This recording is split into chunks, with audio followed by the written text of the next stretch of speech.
তো সেই ছোট্ট এক ব্যস্ত শহরে যে যার কাজ নিয়ে ব্যস্ত। কেউ রোজগারের উদ্দেশ্যে ব্যস্ত, কেউ আড্ডা দেওয়ার উদ্দেশ্যে ব্যস্ত, আর কেউ প্রেম করতে। এরই মধ্যে একজন ব্যস্ত ছিল পুরানো একটা ভ্যান গাড়ি, যাতে সুন্দর করে সাজানো আছে ফুচকার সব জিনিসপত্র। ফুচকার নাম শুনতেই প্রায় সবারই জিভে জল চলে আসে, আর সেটা যদি মেয়ে হয় তাহলে তো কথাই নাই। এর মধ্যেও তার কোনো ব্যতিক্রম হলো না। ফুচকার ভ্যান গাড়ি দেখে রাস্তার এক মেয়ের নজর পড়ে গেল, আর ধীরে ধীরে এদিকে আসতে লাগলো।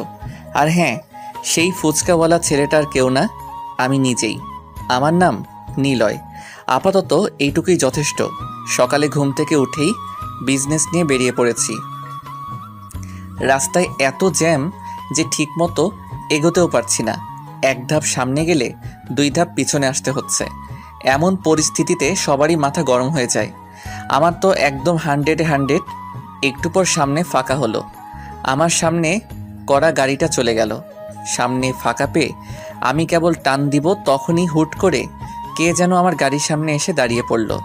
মেজাজটা একদম সেই লেভেলের হিট হলো। অনেকক্ষণ পর একটু ফাঁকা পেয়েছি। আবার তার মধ্যে এই দ্বিতীয় ঝামেলা কোত্থেকে সামনে এসে হাজির হলো। চোখ তুলে তাকাতেই দেখি একটা মেয়ে, হাতে কলেজের বই খাতা, কলমটা আঙুলের ফাঁকে। অটোমেটিক আমার মন শান্ত হলো। আমি কিছু বলতে যাওয়ার আগেই মেয়েটা আমায় বলল, ও ফুচকা, আমায় কয়টা দেন তো ফুচকা। এই যে ম্যাডাম, এখানে ফুচকা দেওয়া যাবে না। কেন দেওয়া যাবে না? হ্যাঁ, আপনি কি চোখে কম দেখেন? এই মাঝ রাস্তায় কি কেউ ফুচকা দেয়? ও সরি, ফুচকা আমার এত প্রিয় যে দেখলেই পাগল হয়ে যায়। তাই তো মরবেন। কিছু বললেন? আসলে মেম সাহেব, ডাক্তারেরা বলেন যে জিনিস বেশি খেতে মনে চাই সেটাই নাকি শরীরের পক্ষে খারাপ, তাই বলছি। বাহ, আপনি ডাক্তার নাকি? আরে না, কি যে বলেন না ম্যাডাম। যেভাবে বড় বড় নেকচার দিচ্ছেন তো, তাই বললাম আর কি। ছোট ছোট ছুটছাট কথা বলতে বলতে রাস্তার পাশে চলে আসলাম, আর এক জায়গায় ভ্যান দাঁড় করিয়ে ফুচকা সাজাতে লাগলাম। 1 প্লেট ফুচকা তৈরি করে মেয়েটার হাতে দিলাম। মেয়েটা হাতে নিয়েই খেতে শুরু করে দিল। আমি তাকিয়ে থেকে মনে মনে ভাবছিলাম, এই জিনিসটা মেয়েদের এত পছন্দ কেন বুঝি না। ধুর বাপু, এসব জেনে আমার কি? ওরা বেশি বেশি খেলেই তো আমার লাভ। আমার দেরি হয়ে যাচ্ছে। আরে আপনি চলে যাচ্ছেন নাকি? না, এখানে সংসার করব। আরে আজব তো, আপনি এমন করে কথা বলছেন কেন? তো কেমনে বলবো? হ্যাঁ, মানে? রাস্তার মাঝখানে এসে আমার পথ আটকালেন, তারপর রাস্তার পাশে আনলেন। এবার কি বাসায় নেওয়ার চিন্তা ভাবনা আছে নাকি? এক্সকিউজ মি, আপনি একটু বেশি বলছেন কিন্তু। কই বেশি বললাম? আপনার দেখে মনে হচ্ছে আপনি ফুচকাওয়ালা নন, জমিদার একটা। যত সব। না না, মানে আমি গেলাম। আপনার সাথে কথা বলতে গেলে আমার কলেজের টাইম চলে গেছে। ধুরু। এ কথা বলে মেয়েটা তাড়াহুড়ো করে সামনের দিকে এগোতে লাগলো। আমিও আর দাঁড়িয়ে না থেকে আমার উড়োজাহাজ নিয়ে সামনে এগোতে লাগলাম। মনে মনে ভাবলাম, মেয়েটা দেখতে বেশ সুন্দরী, তবে একটু ঝগড়াটে, কিন্তু খুব ভালো। নিজে নিজেই শরম পেলাম, আর মুচকি হেসে আবার কাজে মন দিলাম। ভ্যান গাড়ি পায়ে চালিয়ে যাচ্ছি। কোথায় যাব ঠিক বুঝতে পারছি না। যেতে যেতে দেখলাম সামনে একটা বিশাল কলেজ। আমি আর সামনে না এগিয়ে কলেজের গেটের সামনে দাঁড়িয়ে পড়লাম। দাঁড়িয়ে দাঁড়িয়ে আসবাবপত্রগুলো সাজাতে লাগলাম। তখনই বেল বেজে উঠল। বুঝলাম যে ক্লাস শুরু হলো। আমি আমার কাজ করেই গেলাম। কিছুক্ষণ পর একটা ক্লাস শেষ হলো। আমি রেডি হয়ে থাকলাম। সামনে তাকাতেই দেখি কয়েকটা মেয়ে আমার দিকে আসছে। এসে আমায় বলল ফুচকা দিতে। আমি ফুচকা সাজাতে লাগলাম। তখন মেয়েদের মধ্যেই কথোপকথন চলছিল। তার মধ্যে একজনের নাম ছিল মিম। তাদের কথা বলার মধ্যেই জানতে পারি। তখন আমি মিমকে জিজ্ঞেস করলাম, আফামনি, এই কলেজের নাম কি গো? এই কলেজের নাম হলো। খুব নামকরা কলেজ, তাই না? জি। তখন তার বান্ধবীরা বলল, ক্লাসের নাকি সময় হয়ে গেছে। তখন মিম বলল, ভাইয়া থাকেন, ক্লাসের সময় হয়ে গেছে। আর ওখানে নীলা একাই বসে আছে। আইসা। আপনি তো এখানেই আছেন, তাই না? জি হ্যাঁ। আমার এক বান্ধবী আছে, ফুচকার জন্য একদম পাগল। এবার ওকে সাথে করে আনবনি। জি, এসব কথা বলে মিম চলে গেল। তখন কলেজের আরও ছাত্রছাত্রী এসে জমা হলো। আমি সবাইকে ফুচকা দিতে লাগলাম। এরকম করে কিছুক্ষণ কাটানোর পর আমি একটু আরাম নেবার জন্য বসতে যাচ্ছিলাম। ঠিক এমন সময় আমার দুটি চোখ সামনে চলে গেল। চোখ সামনে যেতেই তো আমি থমকে গেলাম। বসার কথা ভুলে আমি দাঁড়িয়ে গেলাম। আরে আমি এটা কি দেখতেছি? এটা তো সেই মেয়ে যাকে রাস্তায় ফুসকা দিচ্ছিলাম। সে এখানে কেন? তাহলে কি এটাই কি তার কলেজ? আমায় দেখলে তো আচ্ছা মতো শুরু করবে। আমি আর ওসব কিছু না ভেবে নিজের কাজে মন দিলাম আর টেরা চোখে একটু একটু করে তার দিকে তাকাচ্ছিলাম। সত্যি বলতে আমি মনে মনে চাচ্ছিলাম মেয়েটা যেন এখানে আসে। হি হি হি। আর আমার মনের কথাটা সত্যি হলো। ওর পাশে তাকিয়ে দেখি মিম। তার মানে মিম আর নীলা এখানে আসবে। হুম, আমার তো মন চাচ্ছে লুঙ্গি ড্যান্স দিব। না থাক, আজ না। নিজেকে সামলিয়ে সোজা হয়ে দাঁড়িয়ে থাকলাম আর নিচের দিকে তাকিয়ে রইলাম। তখন মিম বলল, এই যে ভাইয়া। আমি মুখ তুলতেই তো মেয়েটা অবাক হলো আর আমার দিকে রাগী লুকে তাকিয়ে রইল। আরে আপনি? কি রে, তুই কি ওকে চিনিস? চিনি না, চিনি না। আমি তো অবাক, এত বড় মিথ্যা কথা কেমনে বলে? আমি তো তাকে চিনি আর সেও আমায় চিনে। ও, এর নাম নিলয়। ও হ্যালো, আমার নাম। নীলা? আপনি জানলেন কেমনে? আমি বলছি। ও আমাদের 1 প্লেট দেন তো। আমি 1 প্লেট ফুচকা সাজাতে লাগলাম আর একটু একটু করে নীলার দিকে তাকাচ্ছি। কখনো কখনো তার সাথে চোখে চোখ পড়ে যাচ্ছিল, কিন্তু আমি তাকে বুঝতে দিচ্ছিলাম না। তারপর প্লেট সাজিয়ে তাদের সামনে এগিয়ে দিলাম। একে একে খেতে লাগলো। আমায়ও খেতে বলল, কিন্তু আমি খাই না বলে দিলাম। তখন আর কেউ কিছু বলল না তাদের মনে। তারা খেতে লাগলো আর আমি নীলার দিকে তাকিয়ে রইলাম। এভাবে সারাদিনটা নীলার কলেজে কাটিয়ে দিলাম। বিকাল হলেই খোঁজ নিয়ে আমার বিজনেস নিয়ে রওনা হয়ে যাই। বিকালে যেও নীলার সাথে দেখা হয়ে যায়, তখন কিছু তাকাতাকি করতেই সময় শেষ হয়ে যায়, যার ফলে আমি চলে আসি। পরের দিন আবার সেই একই কলেজ, মানে নীলার কলেজের দিকে রওনা হলাম। কলেজে যেই আমার কাজ শুরু হলো। আগে ঠিকমতো নীলাকে খুঁজে নিলাম, তারপর শুরু করলাম। মিম নীলাকে সাথে করে নিয়ে আরও কিছু তাদের বান্ধবীদের নিয়ে আমার কাছে ফুচকা খেতে আসতো আর আমি নীলাকে দেখতাম। মেয়েটাকে একদিনেই আমার পছন্দ হয়ে গেছে। খুব সুন্দর লাগে। কেন লাগে তা জানি না, কিন্তু মনে হচ্ছে পৃথিবীতে সে একমাত্র মেয়ে। তো এভাবে কয়েকদিন কেটে গেল। আমি প্রতিদিন কলেজে আসতাম আর নীলাকে দেখতাম। ধীরে নীলাকে আরও ভালো লাগতে লাগে। নীলা বিষয়টা খেয়াল করত, কিন্তু মুখে কিছু বলতে পারতো না, শুধু চোখ রাঙিয়ে ভয় দেখাতো। ভয় করার বদলে আমি আরও ক্রাশ খেতাম। পরের দিন চলে গেলাম কলেজে। প্রতিদিনের মতো আজকেও নীলা চলে আসলো আমার কাছে। সে সহ তার বান্ধবীদের ফুচকা দিলাম। ফুচকা খাওয়ার পরে, নীলা, এবার চল, আজ ম্যাথ ক্লাস করতে হবে। তোরা যা, আমি যাব না। কেন রে, তুই তো ম্যাথে ভালো। আমার কিছু কাজ আছে, যা তোরা। কেমন কাজ রে? বললাম তো যা। ওকে, এই তোরা চল। এই বলে মিম তার অন্য বান্ধবীদের নিয়ে ক্লাসে চলে গেল আর নীলা সেখানেই দাঁড়িয়ে রইল। ব্যাপারটা কি আমি ঠিক বুঝলাম না। আমি আমার কাজ করছিলাম, তখন নীলা বলল, এই তোর সমস্যাটা কি রে? হ্যাঁ, আমার আবার কিসের সমস্যা? তাহলে প্রতিদিন অমন ড্যাব ড্যাব করে তাকাস কেন? আরে এইটুকুই বুঝো না? না, বুঝি না। একটা ছেলে একটা মেয়ের দিকে কেন তাকিয়ে থাকে? আরে জানি না। ধুর। এই তুই কি বলতে চাচ্ছিস? পরিষ্কার করে বল তো। বাংলায় বলবো নাকি ইংরেজিতে বলবো নাকি হিন্দিতে বলবো? তোর ইচ্ছে। मुझे ना तुमसे प्यार हो गया। হ্যাঁ। ও, তার মানে তুমিও রাজি? জিঙ্কু নাকুর বর বউ রাজি তো কেয়া করেগা কাজী। এই, আমি কখন হ্যাঁ বললাম? এই তো এক্ষুনি। দেখ, এসব ফাউল চিন্তা ভাবনা মাথা থেকে বাদ দে। কোনটা ফাউল? আমি তোমায় ভালোবাসি, এটাই সত্যি। দেখ, নিজের লিমিটের মধ্যে থাক, লিমিট ক্রস করিস না। তাই তো করছি। লেখাপড়া লও জানে না, সারাদিন ফুচকা বিক্রি করে খায়, থাকার মতো কোনো জায়গাও আছে কিনা সন্দেহ, আর আইসে আমার সাথে প্রেম করতে। তুমি সত্যি বলেছো, আমি লেখাপড়া জানি না। তো লিমিটের মধ্যেই থাক। কিন্তু আমি একটু একটু ইংরেজি আর হিন্দি পারি। এটা এখানকার ছোট বাচ্চারাও পারে। শোন, রাস্তার ফুচকাওয়ালা হয়ে সাততলার চাঁদে হাত দিতে চাস না। চাঁদ? আজকাল তো 7 তলায় চাঁদ দেখা যায় না, দেখা যায় শুধু ময়দা সুন্দরী। কি বললি? না মানে তুমি ছাড়া, তুমি তো আমার আলোর ঘরের আধার। মনে হয় উল্টো বলে ফেলছি। অশিক্ষিত মূর্খ। আমায় মূর্খ বলবেন না। হ্যাঁ, আমি একজন বিশাল বড় টিচার। ওমা, তাই নাকি? তা কোন কলেজের? সব কলেজের। কবে থেকে? ছোটবেলা আমার মা বলতো আমি নাকি বড় হয়ে অনেক বড় টিচার হব, আর সেদিন থেকে আমি টিচার। আমি ভাবছিলাম তুই শুধু মূর্খ, কিন্তু এখন দেখছি তুই পাগলও বটে। হ্যাঁ তো, লায়লার জন্য মজনু পাগল, আর তোমার জন্য আমি পাগল। যত তাড়াতাড়ি পারিস পাবনার টিকিট কাটিস, নয়তো। পাবনার টিকিটের কথা বলতে পারবো না, কিন্তু তোমার বাড়ির টিকিট 100% কনফার্ম। এবার কিন্তু বেশি হচ্ছে। এখনো কিছুই করি নাই। তোর সাথে কথা বলাই আমার ভুল। সেই ভুলের মাসুল করো আই লাভ ইউ বলে। তোকে আমি কিস করতে মন চাইলে করতে পারো। বাদর, অশিক্ষিত মূর্খ। নীলা রাগে হাত পা ছোড়াছড়ি করতে লাগলো। কিছু করতে না পেরে উল্টো পথে রওনা হলো। আমি একটু মুচকি হেসে আবার নিজের কাজে মন দিলাম। তারপর থেকে কলেজ চলাকালীন আর নীলার সাথে দেখা হলো না। দুপুর হতেই আমি ওখান থেকে চলে আসলাম আর আমার প্রথম কাজ শেষ করলাম। এরপর বিকেলে বের হলাম নতুন কাজে, নতুন সাজে, একদম আলাদা হয়ে। কালো কালারের ড্রেস আর মুখে একটা কালো কালারের মাস্ক। চলে আসলাম একটা স্টেশনে আর একটা দোকান থেকে গাড়ি ভাড়া হিসাবে নিলাম আর বেরিয়ে পড়লাম।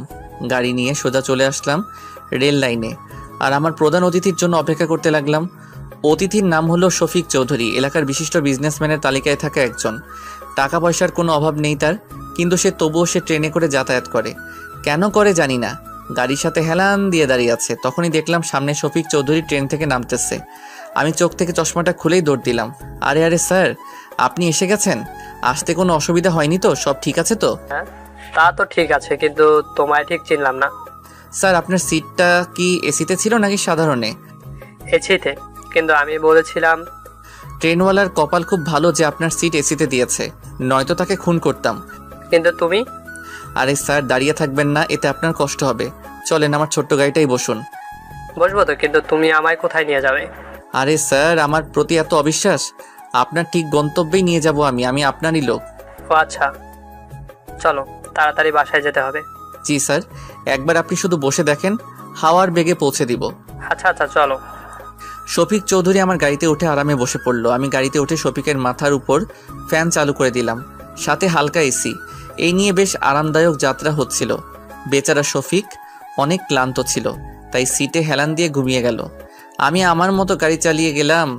কিছুক্ষণের মধ্যে আমার গন্তব্যে পৌঁছে গেলাম আর শফিককে তার আসল জায়গায় পৌঁছে দিলাম। এরপর আমি আমার বাসায় চলে আসলাম। গাড়িটা গ্যারেজে রেখে হোস্টেলে চলে আসলাম। রাতের খাওয়া দাওয়া শেষ করে ঘুমিয়ে গেলাম।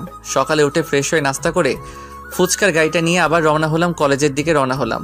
কলেজে এসে আবার আগের জায়গায় এসে বসলাম আর নীলা আসার জন্য অপেক্ষা করতে লাগলাম। একটু পর এদিক ওদিক তাকিয়ে তাকিয়ে দেখছি নীলা আসতেছে কিনা, কিন্তু অনেকক্ষণ হলো নীলা আসে না। এমনকি তার পেতনি বান্ধবীরাও আসে না। কি করব বুঝতে পারছি না। তখন একটা ছেলে এসে ফুচকা চাইলো। আমি বিরক্তিকর মুড নিয়ে ফুচকা দিচ্ছিলাম। এমন সময় পিছনে তাকিয়ে দেখি নীলা আর তার সব বান্ধবীরা আসতেছে। আমার মনের মধ্যে তো লাড্ডু ফুটতে লাগলো। মুচকি এসে নিজের কাজে মন দিলাম। নীলা আমার দিকে তাকানো তো দূরের কথা, আমার কাছ দিয়েও আসলো না। আমি মনে মনে বললাম, যতই তুমি পালিয়ে পালিয়ে থাকো না কেন, একদিন আমার কাছে ঠিকই আসতে হবে। এরপর আমি আর কিছু বললাম না। নীলা সোজা ক্লাসে চলে গেল। আমি মন খারাপ করে নিচের দিকে তাকালাম। কিছুক্ষণ পর নীলা ক্লাস শেষ করে বেরিয়ে আসলো আর তাকে দেখার সাথে সাথে তো আমার মন খুশি হয়ে গেল। কিন্তু নীলা আমার দিকে না এসে পাশ কাটিয়ে চলে যাচ্ছিল।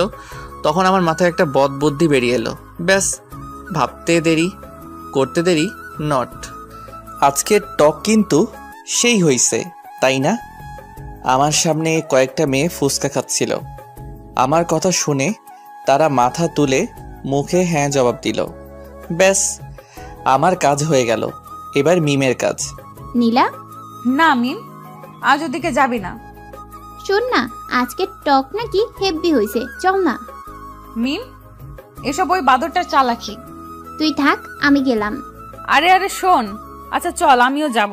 একটু একটু করে নীলা আর মিমের কথোপকথন শুনতে পাচ্ছিলাম আর মুচকি মুচকি হাসছিলাম। এরপর দেখলাম মিম আর নীলা এদিকেই আসছে। ভাইয়া, কি অবস্থা? আমার অবস্থা সবসময় ঝাক্কাস। তা তোমার এই বান্ধবীর কি অবস্থা? কার? এর অবস্থার কথা আর বইলেন না। কি বলো? আমার ম্যাডামের কি হলো? মনে হয় কেউ স্যাকা দিচ্ছে। মিম, তুই চুপ করবি? তা ম্যাডাম, আজকে উল্টা পথে হাঁটছিলেন কেন? আপনাকে বলতে হবে নাকি? কিরে নীলা, কালকে তো নিলয় ভাইয়ার সাথে খুব সুন্দর কথা বলছিলি, কিন্তু আজ আবার কি হলো? কারণ আছে তাই। কি কারণ? আরে মিম, তোমার বান্ধবীকে কালকে প্রপোজ করছি। তাই এখনো টেনশনে আছে। ও মা, তাই নাকি? নীলা ট্রিট দে। ওই মিম চুপ করবি। আর এই শোনেন, আপনি আপনার রাস্তায় থাকবেন আর আমি আমার রাস্তায়। তা তো হবে না, আমি এখন তোমায় ভালোবাসি, তোমায় ছাড়া বাঁচবো না। চুপ। আর একবার এসব কথা বলবেন না। একবার কেন, 1000 বার বলবো, আই লাভ ইউ। ইডিয়েট। মিম চল। আরে নীলা, ভাইয়ার প্রপোজাল অ্যাকসেপ্ট কর। তুই যাবি? ও হ্যালো ম্যাডাম, তুমি আমার থেকে যতই দূরে থাকো না কেন, একদিন না একদিন ঠিকই আমায় ভালোবাসবেন। এই ফকিরের বাচ্চা ফকির, রাস্তায় রাস্তায় ফুচকা বিক্রি করিস, ফুটপাতের পারে থাকিস, আর আমার সাথে প্রেম করার স্বপ্ন দেখিস? তুমি কি জানো না মনু, ভালোবাসতে মন লাগে, ধন নয়। চুপ কর ফকির। তোদের মতো ফকিরের মুখে এসব মানায় না। কি ভেবেছিস বড়লোকের মেয়েকে বিয়ে করে একদিনে বড়লোক হবি? আমি তো শুধু তোমায় পেতে চাই। আর একবার যদি বলেছিস তাহলে। নীলা আমায় থাপ্পড় মেরে আমার দিকে আঙুল তুলে কথাগুলো বলল। কলেজের সবাই আমাদের দিকে তাকিয়ে আছে। আমি মাথা নিচু করে নিলাম। নীলা ইচ্ছে মতো অনেক কিছু বলতে লাগলো। কিছু কিছু কথা আমার কলিজায় আঘাত করতে লাগলো। তবুও আমি কিছু না বলে পাথরের মতো দাঁড়িয়ে রইলাম। চোখ থেকে এক ফোঁটা পানি মাটিতে গড়িয়ে পড়ল। কি করব বুঝতে পারছি না, মাথা তুলে দাঁড়াতেও পারছি না। কোনো উপায় না পেয়ে ভ্যানটা নিয়ে ওখান থেকে চলে আসলাম। ভ্যান এনে ভ্যানের জায়গায় রাখলাম। এরপর প্রথম চ্যাপ্টার বাদ দিয়ে দ্বিতীয় চ্যাপ্টারে প্রবেশ করলাম। এমনিতেও বেলা গড়িয়ে দুপুর হয়ে গেছে, তাই সোজা সাপটা গোসল করার জন্য বেরিয়ে পড়লাম। নলকূপে যেয়ে পানি তুলে গোসল করলাম। এরপর প্যান্ট শার্ট পরে গ্যারেজে আসলাম। এসে পাশের হোটেলে দুপুরের খাবার খেয়ে নিলাম। এরপর নতুন এক গাড়ি নিয়ে বেরিয়ে পড়লাম। কিছু দূর আসতেই মুখে সেই ব্ল্যাক কালারের মাস্ক পরে নিলাম আর চোখে সানগ্লাস। তারপর সোজা আমার গন্তব্যে আসলাম। এক বিশাল কোম্পানির সামনে এসে গাড়ি ব্রেক করলাম আর গাড়ি থেকে নেমে সোজা ভিতরে আসতে লাগলাম। গার্ড এসে আমায় সার্চ করলো, এরপর ভিতরে পাঠিয়ে দিল। অবশ্য জিজ্ঞেস করছিল আমি কে। তখন আমি বলছি তোমার বসের ড্রাইভার। এরপরে আর আমায় আটকালো না। আমি বিনা বাধায় ভিতরে চলে আসলাম আর সোজা এমডির রুমে নক দিলাম। আসসালামু আলাইকুম সাহেব। ওয়ালাইকুম আসসালাম। কে আপনি? আগে আপনি কি আসলাম? তওবা তওবা, গুরুজনের নাম মুখে নিতে নেই। আরে সমস্যা নেই, আমি আসলাম। অনেক নাম শুনেছি আপনার। আপনি নিজের শরীর খাটিয়ে এত বড় হয়েছেন, আপনাকে দেখে আমার অনেক গর্ব হয়। অবশ্যই, আমার কর্মের ফল এসব। আপনি তো মহান সাহেব, একজন চাকর হয়ে আজ এত বড় কোম্পানির মালিক। কি কি কি কি বলছিস তুই? মানে সাহেব, আমি বলছিলাম আপনি তো আগে খুব গরিব ছিলেন, নিজের বুদ্ধি খাটিয়ে শ্রম দিয়ে এত বড় কোম্পানির মালিক হয়েছেন। কিন্তু তুই কেমনে জানলি? আরে সাহেব, আপনার মতো মহান মানুষের জীবনী সবাই জানে, সবাই আপনার থেকে কিছু শিখতে চায়। তাই নাকি? হ্যাঁ সাহেব, আপনার ড্রাইভার হতে পেরে আমিও খুব খুশি। ওহ, তার মানে তুই আমার ড্রাইভার? জি সাহেব, চলেন আপনার বাসায় পৌঁছে দিই। ম্যাডাম আপনায় তাড়াতাড়ি যেতে বলেছে, কি যেন সারপ্রাইজ দিবে। সামান্য 2 টাকার ড্রাইভার হয়ে আমার সামনে সানগ্লাস পরার সাহস হলো কি করে তোর? অপরাধ নিবেন না সাহেব, আসলে আমার চোখে সমস্যা, ডাক্তার বলেছে চশমা যেন না খুলি। ও আচ্ছা, আমি খুব ক্লান্ত, চলো। এরপর আমি আসলামের সাথে বাইরে চলে আসলাম আর আসলামকে গাড়িতে বসিয়ে দিয়ে আমি ড্রাইভ করতে লাগলাম। গ্লাসে দেখলাম আসলাম ফোন টিপছিল। আমি বললাম, আচ্ছা সাহেব, আপনি এত বড় লোক কি করে হলেন? কেন হঠাৎ এমন প্রশ্ন কেন? অপরাধ নিবেন না সাহেব, আসলে আপনি অনেক মহান মানুষ তো, তাই আপনার থেকে আমি কিছু শিখতে চাই। ওহ, আমি এত বড় লোক হয়েছি আমার পরিশ্রমে, অনেক পরিশ্রমের মাধ্যমে আজ আমি এখানে। ফকির থেকে বড় লোক? কি বললি তুই? না মানে সাহেব, আসলে বলছিলাম ফকির থেকে কি করে বড় লোক হলেন। তুই কি কানে কম শুনিস নাকি? বললামই তো। সাহেব, আমার কান একদম পরিষ্কার। আচ্ছা, আপনার লিডার তো ছিল, যার কথায় আপনি সবকিছু করতেন। এই তুই কে রে? তুই এত কিছু কি করে জানিস? আর এত কিছু কেন?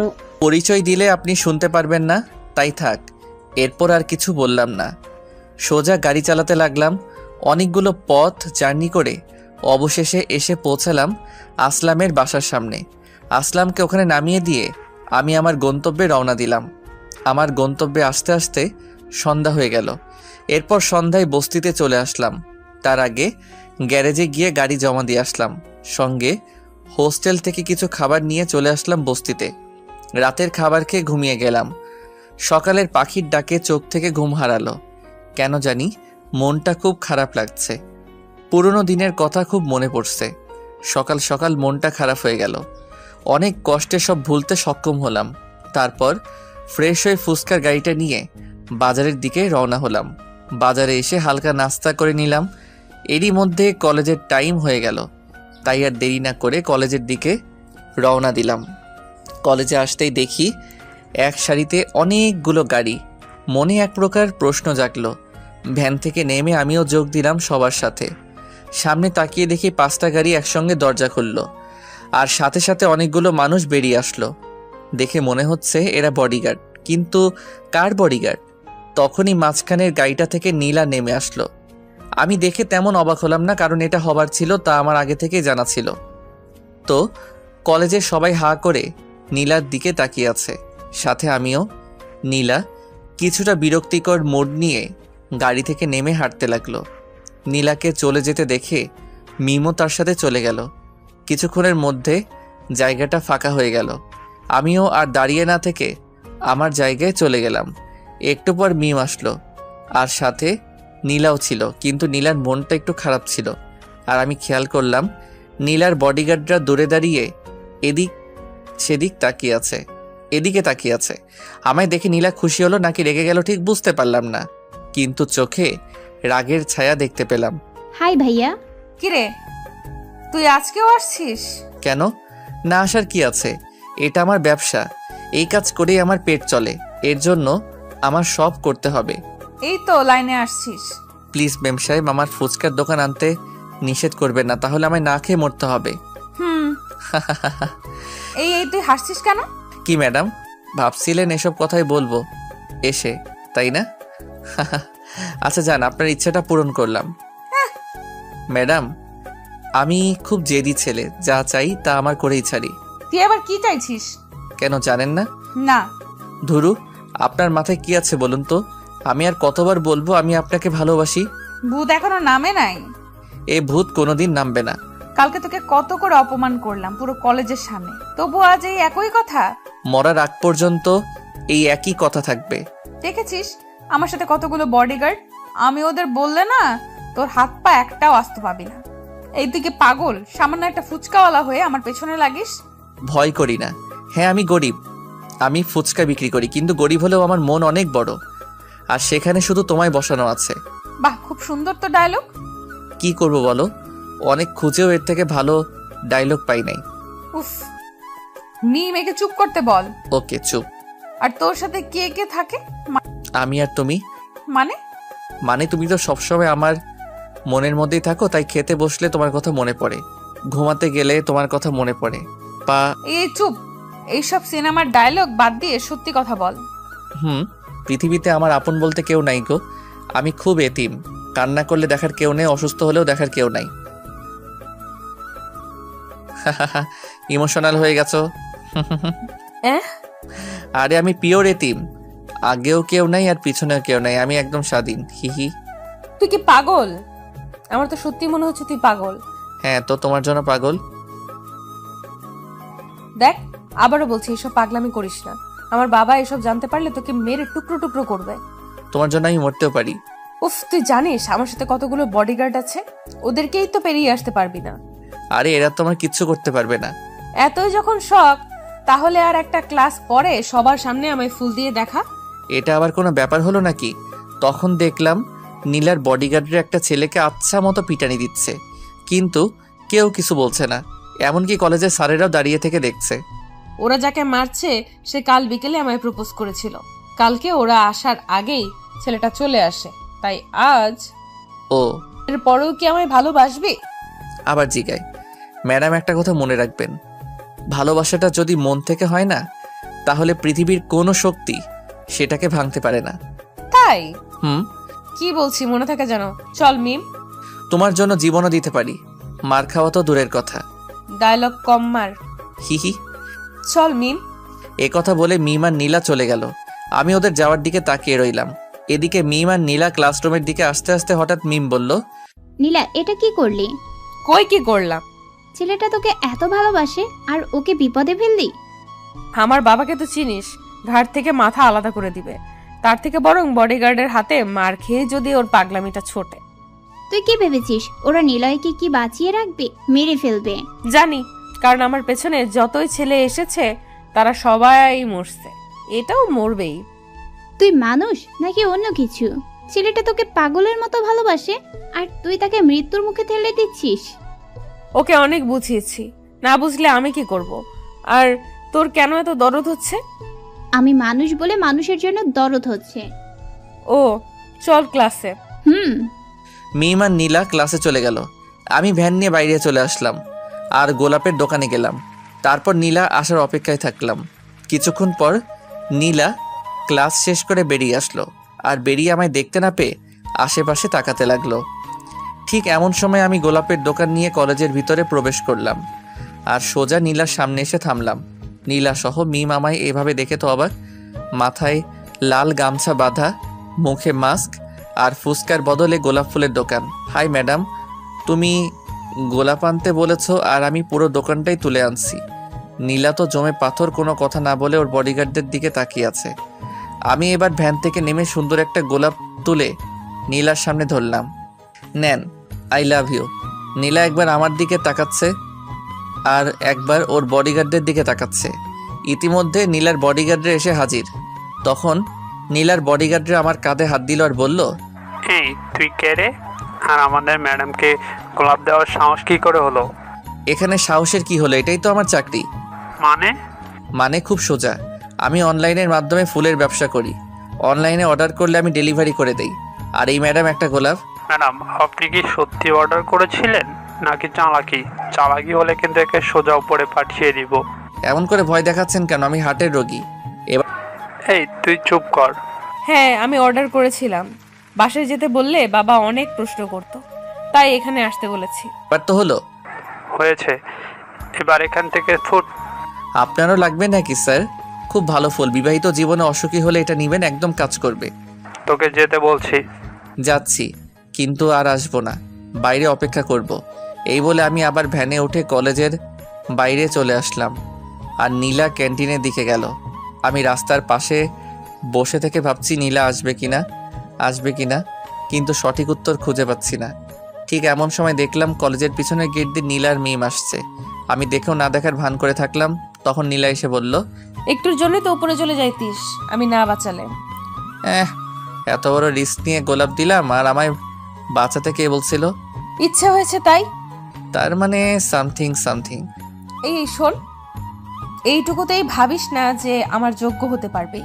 এটা তো যে কেউ করতে পারে। তোমার কথা মতো আমি তোমায় ফুল দিয়েছি, এবার আমায় আই লাভ ইউ বলো। কেবল তো শুরু, এটা করতে তো সবাই পারবে। তাহলে বলো আর কি কি করতে হবে? আমি তোমার জন্য সব করতে রাজি। হুমা, তাই নাকি? বলেই দেখো। কালকে কলেজে আসার সময় গাড়ি থামিয়ে আমায় প্রপোজ করতে হবে। এটা আবার তেমন কি কাজ? ভাবিস না যে এটাও আজকের মতো করবি, কারণ আমার বাবা কাল থেকে আমার সিকিউরিটি আরো টাইট করবে। তোমার বাবা যতই না করুক না কেন আমায় আটকাতে পারবে না। কালকেই দেখা যাবে। যদি পারি তাহলে কি ভালোবাসবে না? তোর মুখে কি আর কোনো কথা নাই? না গো সোনা। যদি কালকে এইসব বডিগার্ডের মধ্যে দিয়েও সকাল 9টায় আমার সামনে আসতে পারিস আর আমার সাথে কথা বলতে পারিস, তাহলে কি? তাহলে ভেবে দেখবো। এই তোমরা মেয়েরা এই ভাবাভাবি ছাড়া কি কিছু বোঝো না নাকি? সিনেমার মতো বলে দিল ভেবে দেখবে। আগে তো এসে দেখা। তোমায় বাসছি জীবন দিয়ে, আর যদি তোমায় না পাই তাহলে জীবন রেখে কি লাভ? ফালতু কথা ছাড়, মিম চল। এ কথা বলে নীলা আর মিম হাঁটতে লাগলো। তখন আমি পিছন থেকে ডাক দিলাম। নীলা ঘুরে তাকাতেই, নীলা, কি? I love you. Idiot. Toot toot টুট। তারপর নীলা চোখে মুখে রাগ দেখে চলে গেল। আমি কিছুক্ষণ নীলার দিকে তাকিয়ে থাকলাম। এরপর আমিও আর ওখানে থাকলাম না, ভ্যান গাড়ি নিয়ে সোজা হোস্টেলের দিকে রওনা হলাম। এসে ভ্যান গাড়িটা গ্যারেজে রাখলাম, তারপর গোসল করে নিলাম। এরই মধ্যে দুপুর হয়ে গেল। চারদিকে মসজিদের মাইকে আজান দিতে লাগলো। আমি গোসল করে এসে খাটের উপর বসে পড়লাম আর ভাবলাম কি করে কালকে নীলার সাথে দেখা করব। শরীরটা খুব ক্লান্ত ছিল, তাই ভাবতে ভাবতে খাটের উপর শুয়ে গেলাম। এরপর নিজের অজান্তেই ঘুমিয়ে গেলাম। ঘুম ভাঙলো ঠিক 4টার সময়। উঠে দেখি আমার ফোন বাজতেছে। ছোটোখাটো একটা ভাঙনি মোবাইল ইউজ করি। খাটের উপর থেকে ফোনটা তুলে কানের কাছে ধরলাম। কয়েকটা কথা শুনে বুঝলাম হাসপাতাল থেকে কথা বলছে।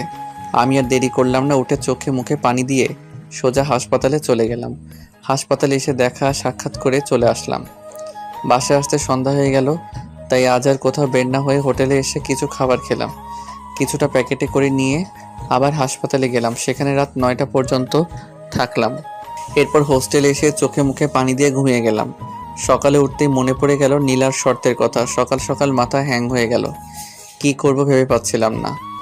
তবুও সাহস করে নীলার বাসার দিকে রওনা হলাম। আর কিছুক্ষণের মধ্যে নীলার বাসায় চলেও আসলাম। এখন বাজে সকাল 7টা, আর মাত্র 2 ঘন্টা 6 আছে। নীলার বাড়িটা সেই হিয়া বড়, চারিদিকে গার্ড, একটা পিঁপড়া ঢোকার মতো ক্ষমতা নেই সেখানে। আমি তো শেষ। আমি আমার কাজে লেগে গেলাম। কাজটা করতে পারবো কিনা জানি না, তবে সাহস বুকে রাখতেই হবে, নয়তো প্রেম করার আগে দেবদাস হয়ে ঘুরতে হবে। যতগুলো গার্ড, তাতে মনে হচ্ছে ভিতরে যাওয়া আমার পক্ষে সম্ভব না।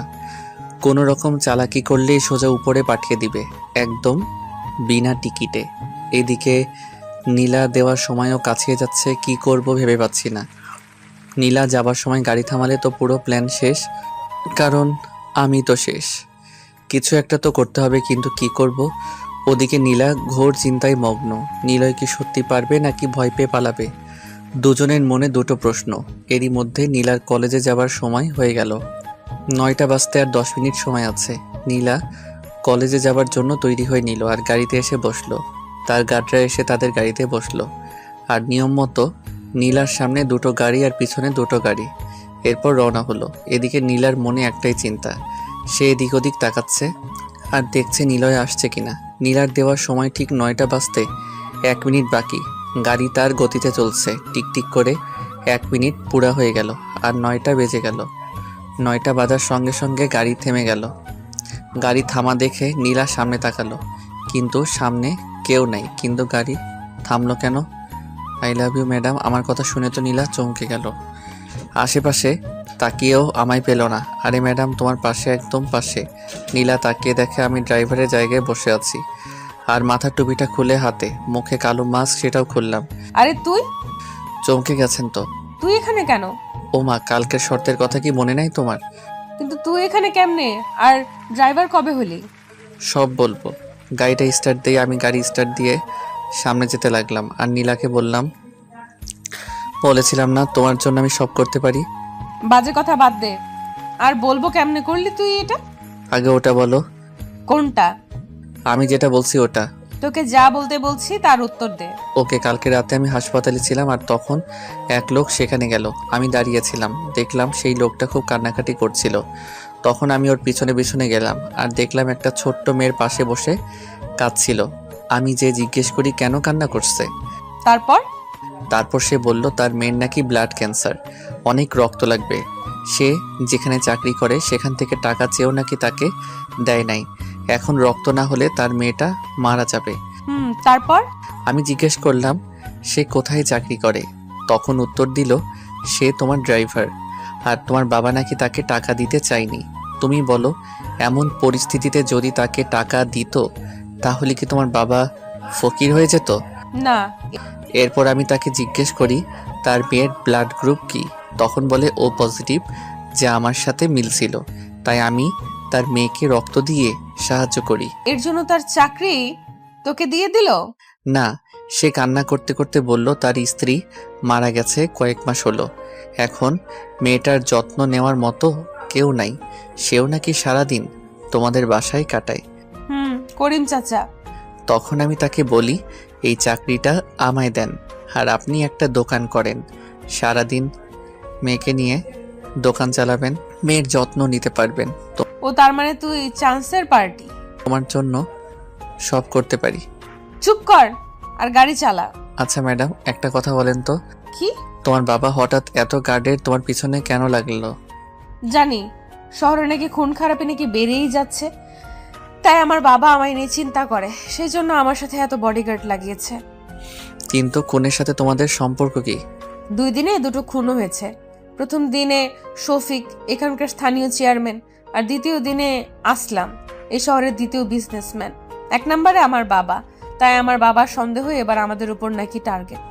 ও এবার বুঝলাম। ছোটবেলা আম্মু বলতো, যত বেশি বড়লোক হবি, যত টাকা হবে, তত শত্রু হবে, তত ভয় হবে। আমার বাবার অনেক শত্রু। ভালো মানুষের শত্রু এমনিতেই হয়, আবার তো বড় লোক। বড় লোকেরা কখনো ভালো হয় না, তারা গরিবের রক্ত চুষে খায়। কিছু কিছু, কিন্তু আমার বাবা খুব ভালো। পৃথিবীতে সব থেকে ভালো মানুষ আমার বাবা। কনফিডেন্স থাকা ভালো, কিন্তু এত নয়। তুই বকবক থামাবি? গাড়ি চালা। আমি তোমার 2টা শর্ত পূরণ করলাম, এবার তো আমায় ভালোবাসবে? শোন, কানের কাছে বকবক করবি না। কালকে বলেছিলাম ভেবে দেখবো, এখন শর্ত পূরণ করতে পারছিস? আমি ভেবে দেখবো। পৃথিবীতে সব থেকে ভয়ঙ্কর প্রাণী হলো মেয়ে। এবার চুপচাপ গাড়ি চালা। আমি আর কিছু বললাম না। গাড়ি নিয়ে সোজা কলেজের গেট দিয়ে প্রবেশ করলাম, আর গাড়ি থামিয়ে মাথায় টুপিটা দিয়ে নেমে আসলাম। এসে নীলার নামের জন্য এই পাশের গেট খুলে দিলাম। নীলা নেমে গেল আর সোজা ক্লাসের দিকে রওনা হলো। আমি ভাবলাম একবার পিছনে তাকা, কিন্তু তাকালো না। এবার আমি গাড়ি পার্ক করে এসে ক্যান্টিনে বসলাম। দেখতে দেখতে নীলার সবকটা ক্লাস শেষ হলো। এবার সে বেরিয়ে আসলো, সাথে মিমও ছিল। আমি যেতেই, এবার ভাইয়া বলবো নাকি দুলা ভাই? যা মন চায়। দুলা ভাই কেন? কেন মানে, তুই ওকে শর্ত দিছিলি, ও শর্ত পূরণ করেছে, এখন তুই ওর অর্ধেক বউ। মিম, একদম বাজে কথা বলবি না। আমি তো তখন বলি নাই যে বউ হব, আমি বলছি ভেবে দেখবো। ওই তার মানেই তাই। মাথা, চল বাসায় যাব। চল না আজ কোথাও ঘুরতে যাই। গেলে মন্দ হয় না। আচ্ছা চল। এরপর নীলা আর মিম গাড়িতে উঠে বসলো, আর আমি গাড়ি স্টার্ট দিলাম। সামনে পিছনে আগের মতোই বডিগার্ড। নীলা, তোর কি বিরক্ত লাগে না কেন? এভাবে বন্দি হয়ে চলাফেরা করতে? সামনে বডিগার্ড, আবার পিছনেও। জীবনের জ্বালা, কিন্তু কি করব বল, বাবার আদেশ। এখন তো ঘুরতে যাচ্ছি, অন্তত এখন তো একা থাকার অধিকার রাখি। এই ড্রাইভার, গাড়ি থামাও। আমি গাড়ি থামালাম। তখন নীলা গাড়ি থেকে নেমে সামনে গাড়িতে এসে কি যেন বলল, তারপর আবার এসে গাড়িতে বসলো। এবার সামনে থেকে 2 গাড়ি ঘুরে চলে গেল। আয়নাতে দেখলাম পিছনের গাড়িও চলে গেল। চল। নীলা, তুই নিলয়কে ড্রাইভার কেন বললি? ড্রাইভারকে ড্রাইভার বলবো না তো কি বলবো? নীলা, ও তোকে ভালোবাসে বলে ড্রাইভার হয়েছে, তোকে ভালোবাসার পরীক্ষা দিতে ড্রাইভার হয়েছে। মিম, এইসব ভালোবাসাটা আমার পছন্দ না, প্লিজ চুপ কর। ওকে। এরপর মিম চুপ হয়ে গেল। আমিও আর কথা বললাম না, মন দিয়ে গাড়ি চালাতে লাগলাম। কিছু দূর আসার পর, কোথায় যাবেন? তুই যেতে থাক, আমি বলে দেব। ওকে। এরপর নীলার কথা মতো যেতে লাগলাম। অবশেষে থামতে বলল, আমি গাড়ি থামিয়ে দিলাম। তখন সামনে তাকিয়ে দেখে তো অবাক, হাসপাতালের ওই লোকটা, মানে করিম চাচা। আমি ওর বাড়ি চিনতাম না তো। নীলা নিচ থেকে আসলো, মানে আমার ম্যাডামের থেকে অনেক দয়া। গাড়ি থামাতে নীলার মিম নেমে গেল, সাথে আমিও নামলাম। তখন নীলা সোজা করিম চাচার কাছে গেল। বাড়ির পাশে একটা সুন্দর দোকান। করিম চাচা, কেমন আছো? আল্লাহ যা রাখছে মা। তোমার মেয়ে কেমন আছে? ভালোই, ঘরে শুয়ে আছে। কালকে রক্ত দিয়ে আজকেই বাসায় আনছেন কেন? হয়তো ভালো হয়ে যাচ্ছে তাই। তুই চুপ কর। আচ্ছা মা, চলো ঘরে। ম্যাডাম, কি? সাহেব কল দিচ্ছে, তাড়াতাড়ি বাসায় যেতে হবে। উফ, আমার বাবাকে নিয়ে আর পারি না। করিম চাচা আজকে থাক, অন্যদিন আসবো। আচ্ছা মা। যাকে একটুর জন্য বাঁচলাম, ভিতরে গেলে সব বুঝে যেত। যাই হোক, এখন নীলাকে নিয়ে তাড়াতাড়ি এখান থেকে যেতে হবে। তাই আর দেরি না করে নীলা আর মিমকে নিয়ে রওনা হলাম। মিমের বাসার কাছে আসতেই মিম থামতে বলল। আমি গাড়ি থামালে মিম নীলাকে বিদায় জানিয়ে চলে গেল। এরপর নীলাকে নিয়ে আমি আবার রওনা হলাম। কিছুক্ষণের মধ্যে নীলার বাসায় এসে হাজির হলাম। নীলা গাড়ি থেকে নেমে ভিতরে চলে গেল, আর আমি গাড়িটা পার্ক করে বসে রইলাম। কিছুক্ষণ বসে থাকার পর দেখলাম নীলা আবার বাইরে আসলো আর বলল, নীলা শোনো। হ্যাঁ ম্যাডাম। বাবা তোমায় ডাকছে। ও, যাচ্ছি। হ্যাঁ, আর ভুল করেও বলবা না যে আগে আমাদের দেখা হয়েছে আর আমার জন্য এখানে আসছো, তাহলে কিন্তু তোমার জীবন নিয়ে টানাটানি হবে। হলে হোক, যার জন্য এত কিছু করছি সেই তো বুঝে না, তাহলে জীবন রেখে কি লাভ? শোন, তোর যা ইচ্ছে বল, আমার সাবধান করার ছিল করে দিছি। এখন তুই মর বাঁচ, তোর ইচ্ছা, যত সব। এক নিঃশ্বাসে নীলা কথাগুলো বলে ভিতরে চলে গেল, আর আমিও পিছনে পিছনে ভিতরে গেলাম। তখন নীলার বাবা আমায় ডাকলো। ভিতরে এসে দেখি বাড়িটা সেই বাইরে থেকে যতটা সুন্দর লাগছে ভিতর থেকে দ্বিগুণ সুন্দর। আমি এদিক ওদিক তাকাচ্ছি আর যাচ্ছি। সামনে নীলার বাবা দাঁড়িয়ে আছে, মানে এই শহরের বিশিষ্ট বিজনেসম্যান মামুন চৌধুরী দাঁড়িয়ে আছে। আমি সামনে যে সালাম দিলাম, আমার সালামের জবাব দিল আর আমায় বসতে বলল। আমি না বসে দাঁড়িয়েই থাকলাম। তখন মামুন চৌধুরী আর কিছু না বলে সে বসে গেল। কে তুমি? আসলে সাহেব, আমি হচ্ছি করিমের ছেলে। করিমের ছেলে? জি সাহেব। কিন্তু আমার জানা মতে তো করিমের কোনো ছেলেই নাই। আসলে আমি ওনার ভাইয়ের ছেলে, চাচার তো ছেলে নাই, তাই আমায়। ও, তোমার ছেলে মানে? জি। কিন্তু আমরা তো এভাবে চাকরি দেই না, পরীক্ষা নেই, চেক আপ করি, ভালো মন্দ জেনে তারপর চাকরিতে দেই। আসলে আমার চাচু। হ্যাঁ, তোমার চাচু আমার এখানে অনেক বছর ধরেই কাজ করেছে, তার বিশ্বাসে দিতে পারি। নিজের মৃত্যু ঘরে ডাকলি না? কি বলছো? সাহেব, অনেক অনেক শুক্রিয়া।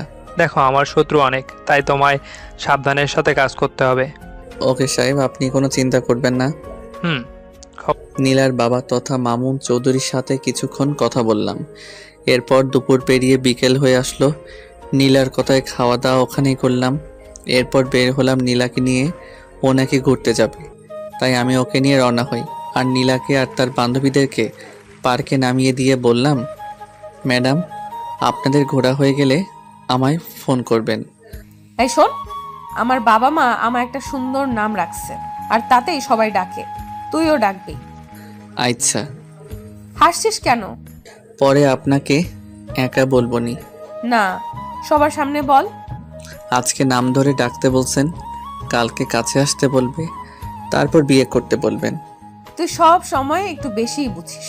যা সর। ওকে। আমি আর কিছু না বলে মুচকি হাসি দিয়ে চলে আসলাম। কিছু দূর আসার পর আবার নীলার দিকে ঘুরে তাকালাম। প্রতিদিনের মতো আজ হলো না। নীলা আমায় কিছু বলা বাদ দিয়ে সেও তাকিয়ে আছে। ভাবলাম মামলা সেট, তাই গাড়িতে উঠে চলে গেলাম। আর আমার চলে যাওয়ার পর নীলা আর তার বান্ধবীরাও পার্কের দিকে চলে গেল। আমি সোজা চলে আসলাম কফি শপে, আর সেখানে কিছু সময় কাটালাম।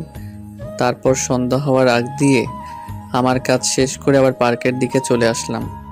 এসে গাড়ি পার্ক করে পার্কের দিকে রওনা হলাম। পার্কে আসতে দেখি অনেক ছেলেমেয়ের আনাগোনা, সবাই প্রেম করে নিয়ে ব্যস্ত। এটা দেখে আমার মাথায় একটা দুষ্টুমি বুদ্ধি চলে আসলো। ব্যাস, যেই ভাবা সেই কাজ। সোজা চলে গেলাম নীলার কাছে, আর পিছন থেকে নীলার হাত ধরে টান দিলাম। নীলা হঠাৎ চমকে গেল আর নিজেকে সামলাতে না পেরে আমার কাজ সহজ করে দিল। নীলার এক হাত ধরে তাকে গড়িয়ে হাত ধরেই আমি তার সামনে বসে গেলাম, একদম সিনেমা স্টাইলে। নীলা তো জমে পাথর। আমার এমন কাজ দেখে নীলা সহ তার বান্ধবীরাও অবাক হয়ে গেল। আমি মুচকি হাসলাম। হঠাৎই নীলা ঠাস করে আমার গালে তার নরম হাতটা ফেলে দিল। আমি কি সুন্দর রোমান্টিক মুড নিয়েছিলাম, কিন্তু থাপ্পড় খাওয়ার পর একদম ভিজে বিড়াল হয়ে গেলাম। আবার সুনামি ঘটার আগে ওখান থেকে কেটে পড়লাম আর সোজা এসে গাড়িতে বসলাম। আর ভাবতে লাগলাম কাজটা মনে হয় খারাপ হয়ে গেল। নীলা আর তার বান্ধবীরাও গাড়িতে এসে বসলো। এবার আমি গাড়ি স্টার্ট দিলাম আর বাসার দিকে যেতে লাগলাম। তখনই নীলা ভেজা কণ্ঠে বলল, প্রাইভেটে যেতে হবে। নীলার কথা শুনে একটু অবাক হলাম। আজকে তো প্রাইভেট ছুটি, আর তাই তো সে পার্কে ঘুরতে আসছিল। আবার কেন প্রাইভেটে? আমি সাহস করে আর কিছু জিজ্ঞেস করলাম না, সোজা তাকে প্রাইভেটে নিয়ে আসলাম। সঙ্গে মিমেরাও ছিল। আমি গাড়ি থামাতে নীলা আর মিমেরা নেমে ভিতরে চলে গেল। আমি বাইরে দাঁড়িয়ে রইলাম। তখন মিম ভিতরে না গিয়ে আমার কাছে আসলো। খুব কষ্ট পাইছো তাই না ভাইয়া? আরে কিসের কষ্ট, বাদ দাও তো। নীলা আসলে এমনই, এসব ভালোবাসাও পছন্দ করে না। এখন তো আমার সন্দেহ হয় ওর মন বলে কিছু আছে নাকি নাই। আরে এমন সন্দেহ কেন? মন প্রাণ সবারই আছে। আমার মনে হয় নাই, তা না হলে যেই ছেলেটা তাকে ভালোবাসে বলে তার দেওয়া শর্তগুলো জীবনের ঝুঁকি নিয়ে পালন করলো, তার জন্য ঘর বাড়ি ছেড়ে তার ড্রাইভার হয়ে গেল তাকে এক নজর দেখার জন্য, কিন্তু সে কি করলো? ওই একই অপমান।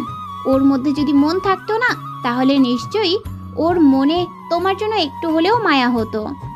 এমনটা নয়, হয়তো ওর আমায় পছন্দ হয় নাই। তোমার মতো ভালো ছেলে যদি ওর পছন্দ না হয়, তাহলে ওর কপাল খারাপ। ওসব বাদ দাও, এটা বলো তোমরা এখানে কেন আসলে? আমাদের প্রাইভেট স্যার খুব অসুস্থ। ও, আমি হঠাৎ সামনে তাকাতেই দেখি নীলা দাঁড়িয়ে আছে। আমার তো চোখ কপাল উঠে গেল, হয়তো সব শুনে নিছে। মিম, স্যার তোকে ডাকছে। আসছি নিলয় ভাইয়া। মিম চলে গেল আর নীলা আস্তে আস্তে আমার দিকে আসতে লাগলো। আমি দাঁড়িয়ে না থেকে গাড়ির দরজা খুলে দিতে যাব, তখন নীলা বলল, নিলয়? হ্যাঁ বলেন ম্যাডাম। আবার madam? Sorry Nila. I am sorry. ও, দেখো, আমি ইচ্ছে করে তখন তোমায় মারিনি, আমি খুব ঘাবড়ে গিয়েছিলাম। প্লিজ রাগ করে থেকো না। আসলে ওটা করা আমারও ঠিক হয় নাই। প্লিজ রাগ করো না। তোমায় মারার পর থেকে আমারও কেমন যেন হচ্ছে, খুব খারাপ লাগছে। ও নিলয়, কি? I love you. এবার তো ক্ষমা করো। বললাম তো এমনিতেই মাফ করছি, তারপরও কেন ওই মিথ্যে কথাটা বললেন? আমি মিথ্যা বলি না, আমি সত্যি বলছি। হইছে, এবার গাড়িতে বসেন। উফ শালা, তোর আজ আমি পাথরের মতো দাঁড়িয়ে শ্রোতার মতো নীলার কথাগুলো শুনছিলাম। এমন সময় পিছন থেকে কে যেন এসে আমাদের দুজনকেই অবাক করে দিল। নীলা এসব কথা বলছিল আর আমি দাঁড়িয়ে দাঁড়িয়ে শুনছিলাম। তখন পিছন থেকে মিম এসে নীলাকে আচ্ছা মতো বকতে লাগলো। কুত্তি রাক্ষসী, আমি তোর বান্ধবী হই, তাও আমায় এসব কথা বলিস নাই? আমি নিলয় থেকে দূরে থাকতে চেয়েছি, তাই কাউকে বলি নাই। আমাকে তো বলতে পারতি। আমি কখনো ভাবতেও পারিনি যে আমি নিলয়কে এতটা ভালোবেসে ফেলবো। তুই তো জানিস আমার জীবনে যায় আসে প্রথম দিনেই তাকে দুনিয়া ছাড়তে হয়। আমি ভাবছিলাম নিলয় তাদের মধ্যে একজন হবে, এই জন্য আমি ওকে বাঁচাবো বলে ঘৃণা করার অভিনয় করতাম। তোমার জীবনে যারা আসে তাদের কি হয়? আর কয়জন আসছে তোমার জীবনে? তুমি ভুল বুঝছো। আমার পেছনে যারা লেগেছে, যারা আমায় পছন্দ করে, প্রপোজ করেছে, তারাই দুনিয়া ছেড়ে গেছে, অথবা আজ তারা ঘরে বন্দি হয়ে আছে। কেন? কারণ আমার বাবা চায় না যে আমার পেছনে কেউ লাগুক আর আমায় কেউ ভালোবাসুক। আমার বাবার অনেক টাকা, তাই সে কাউকে ভয় করে না, নিজের ইচ্ছে মতো চলে। ও, জানি না তোমার কি হবে। আজ পর্যন্ত কাউকে আমি এতটা ভালোবাসি নাই যতটা তোমায় বাসছি। আমার কিচ্ছু হবে না, তুমি কোনো চিন্তা করো না। প্লিজ তুমি এখান থেকে চলে যাও। আমি তো যাবার জন্য তোমার কাছে আসি নাই। এবার দেখো আমার খেলা। মানে তোমার বাবা নিজেই তোমার আর আমার বিয়ে দিবে। এটা কখনো সম্ভব নয়। কোনো কাজই সম্ভব হয় না, সম্ভব করে নিতে হয়। আমার খুব ভয় করে। তোর বাদ দাও, চলো। তারপর নীলাকে আর মিমকে নিয়ে সেখান থেকে সোজা বাসায় চলে আসলাম। আগে মিমকে তার বাসায় নামিয়ে দিলাম। নীলার বাসায় এসে গাড়ি পার্ক করে বের হতেই নীলার বাবার ডাক পড়ল। আমি চলে আসলাম ভিতরে। এসে দেখি নীলা আর ওর বাবা মামুন চৌধুরী বসে আছে। জি সাহেব, আমায় কি ডাকলেন? খবর দেখো, এটা টিভির দিকে তাকিয়ে দেখি ব্রেকিং নিউজ দিতেছে। আজকে নাকি কফি শপে জলিল শাহকে খুন করা হয়েছে। কে করছে তা এখনো পুলিশ জানতে পারে নাই, তবে তদন্ত চলছে। এটা আমার বিজনেস পার্টনার ছিল, একে বাস খুন করলো। শুধু একে নয়, আজকে একে নিয়ে মোট 7 জনকে খুন করা হলো। কিন্তু সাহেব, কারা করছে? জানি না, কেন করছে তাও জানি না, তবে আমার মনে হচ্ছে এবার ওর টার্গেট আমি, কারণ আমরা মোট 8 জন ছিলাম আর আমি বাদে 7 জনকে মেরে ফেলেছে, এবার বাকি আমি। ও, এসব কথা তোমায় বলার কারণ হচ্ছে তুমি আমার মেয়েকে সেফ রাখবে, দরকার হলে আরও গার্ড বাড়িয়ে দিব। ঠিক আছে সাহেব, আমি সবসময় ম্যাডামের খেয়াল রাখবো। তারপরেও আরও কিছু কথা বলে তখনকার মতো বাদ দিলাম। আর মামুন চৌধুরী আমায় বলল, তুমি যেন খাবার খেয়ে যাও। আমি কোনো কথা না বলে শুধু মাথা নাড়া দিলাম। তারপর যে যার কাজে চলে গেল। নীলা ঘরে গিয়ে পড়তে বসলো। আমি বাইরে চলে আসলাম। বাইরে এসে আবহাওয়া খেতে লাগলাম। পকেট থেকে ফোন বের করে কল দিলাম। বেশ কি সুন্দর আবহাওয়া, চারদিকে সুন্দর জায়গা, বসে থাকতে বেশ মজা পাচ্ছিলাম। ঠিক এমন সময় কে যেন আসলো আর মামুন সাহেবের নামে একটা গিফট দিয়ে চলে গেল। আমি মামুন সাহেবের কাছে গেলাম আর দেখলাম সেই গিফটটা সামনে নিয়ে বসে আছে। একটু পর খুলতে লাগলো। খুলতেই তো অবাক হয়ে গেল, সেখানে মোট 8 জনের ছবি আছে আর মামুন সাহেবের ছবিও আছে। মামুন সাহেবের ছবি বাদে বাকি 7 জনের ছবিতে লাল কালি দিয়ে ক্রস চিহ্ন দেওয়া আছে। এটা দেখে তো মামুন সাহেব শেষ। বুঝতে আর বাকি রইল না যে এবার ওর পালা। সঙ্গে সঙ্গে মামুন সাহেব উত্তেজিত হয়ে গেল আর খোঁজ নিতে বলল, এই গিফটকে দিয়ে গেল। আমি দাঁড়িয়ে শুধু দেখছিলাম, কারণ সেই গিফট পাঠানোর মালিক ছিলাম আমি। শখ লাগারই কথা। আমি যখন বাইরে যাই ঠিক তখন আমি ফোন বের করছিলাম আর আমার ঠিক করা লোককে ফোন করি। তারপর সে কথা মতো এসে গিফট দিয়ে চলে গেল। আর সেই লোকটা ছিল আশরাফ ভাইয়ের লোক, এই শহরের নাম্বার 1 গুন্ডা। এখন মামুন সাহেব সেই লোককে খুঁজতে ব্যস্ত হয়ে পড়বে, আর এদিকে আমি তার মেয়েকে আর একটু মজিয়ে দিব। মামুন বুদ্ধিমান হয়ে থাকলে গিফট দেওয়ার লোককে খুঁজে বের করবে, আর সেই লোক আশরাফের নাম বলবে, কারণ আমি ফোনে কথা বলার সময় আশরাফের পরিচয় দিয়েছিলাম। এরপর আশরাফ আর মামুনের মধ্যে শুরু হবে এক মহাযুদ্ধ। এই যুদ্ধে যে কোনো একজন মরবে আর বাকি একজনকে আমি নিজে দেখে নিব। এরপর আমার প্ল্যানের প্রথম ধাপ শুরু হয়ে গেল। মামুন সাহেব চারদিকে লোক ছড়িয়ে দিল, যে করেই হোক ওই লোকটাকে ওর চাই। আস্তে আস্তে রাত গভীর হয়ে গেল।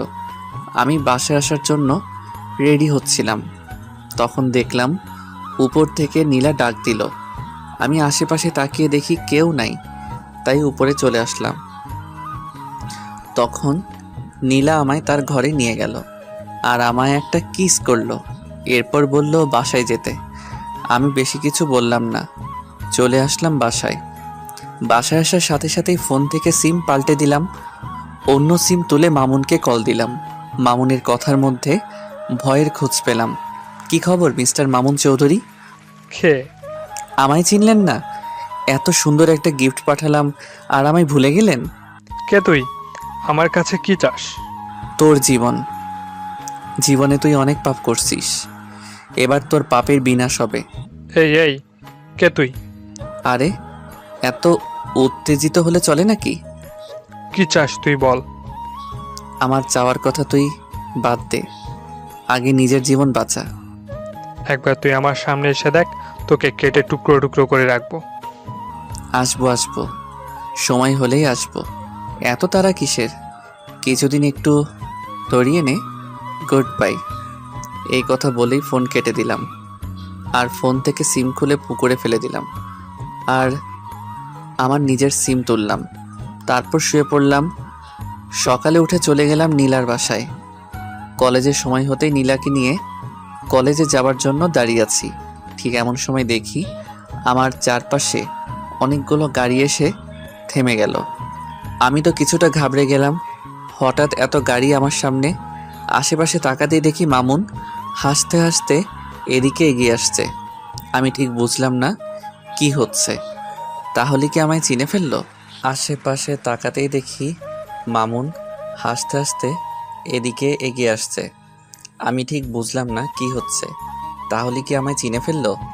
মামুন হাসতে হাসতে আমার কাছে আসলো। আমি কিছু না বলে দাঁড়িয়েই থাকলাম। তখন মামুন সাহেব বলল, কোথা থেকে এক ছোকরা এসেছে আমায় শেষ করতে? ওর সাহস কি করে হয়? আমি মনে মনে শান্তি পেলাম। যাক, বুঝতে পারে নাই। যাও, এসব গাড়া তোমরা সাথে করে নিয়ে যাও। এবার দেখি কি করে আমার আশেপাশে আসতে পারে। হ্যাঁ স্যার, খুব ভালো কাজ করছেন। হুম। তারপর এতগুলো গার্ড সহকারে নীলাকে নিয়ে রওনা হলাম। রাস্তায় আমি আর নীলা গল্প করতেছি। নো টেনশন, কারণ টেনশন তো আমিই দেই। কিছুক্ষণের মধ্যে কলেজে চলে আসলাম আর নীলাকে নামিয়ে দিয়ে গাড়ি পার্কিং করলাম। তারপর আমি কলেজ থেকে একটু দূরে চলে গেলাম। সেখানে গিয়ে মামুন সাহেবের কাছে ফোন দিলাম। কি মনে করছি গার্ড বাড়িয়ে দিলে আমার হাত থেকে তোর মেয়েকে বাঁচাতে পারবি? ভুল, তোর গার্ড আমায় ছুতেও পারবে না। দেখো, আমার মেয়ের কিছু করবি না।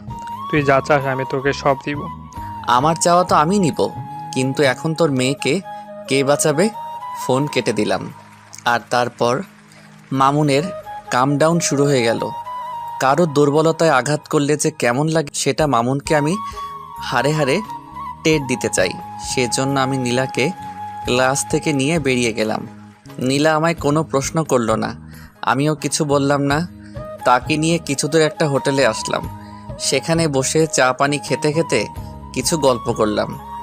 এদিকে মামুন তার লোকদের কাছে ফোন করে আর জানতে পারে নীলা ক্লাসে নাই।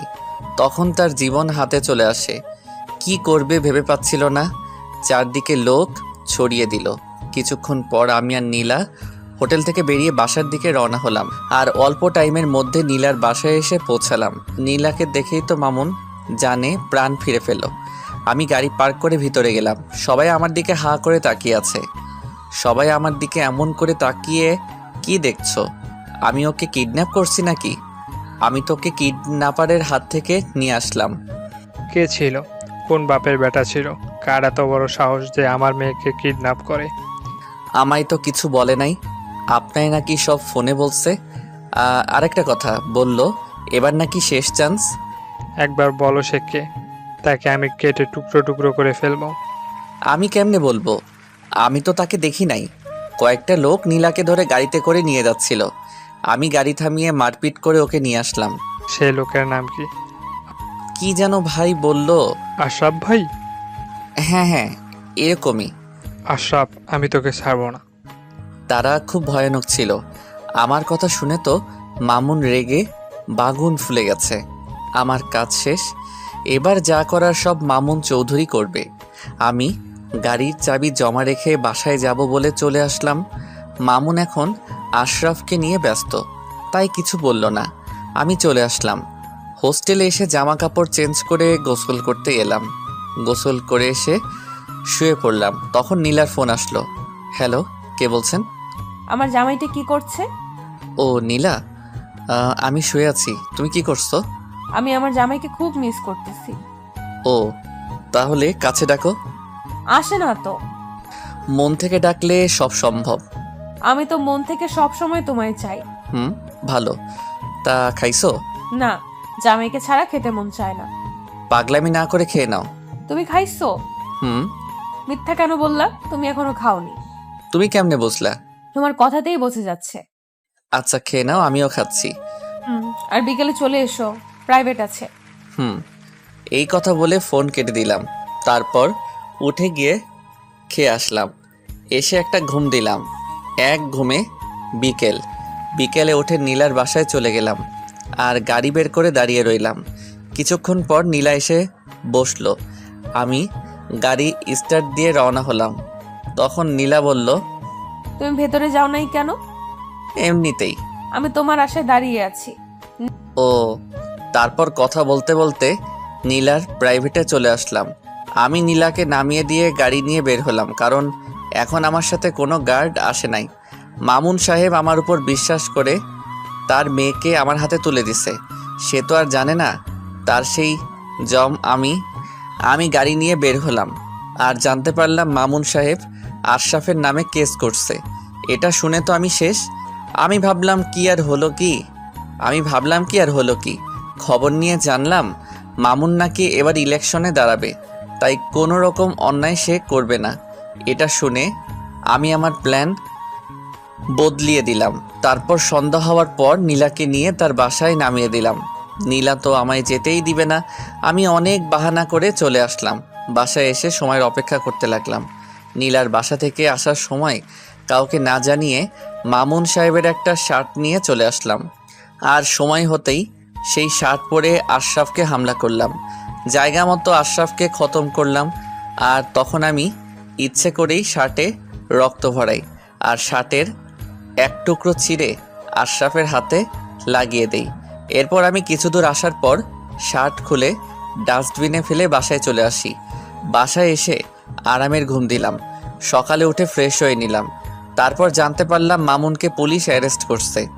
আমি জেনে কোনো অবাক হলাম না, বরং খুশি হলাম। এরপর রেডি হয়ে চলে আসলাম নীলার বাসায়। নীলার বাসায় এসে দেখি একদম ফাঁকা, কেউ আছে বলে মনে হয় না। আমি ভিতরে গেলাম, দেখলাম মামুনের সব লোকেরা মাথায় হাত দিয়ে বসে আছে।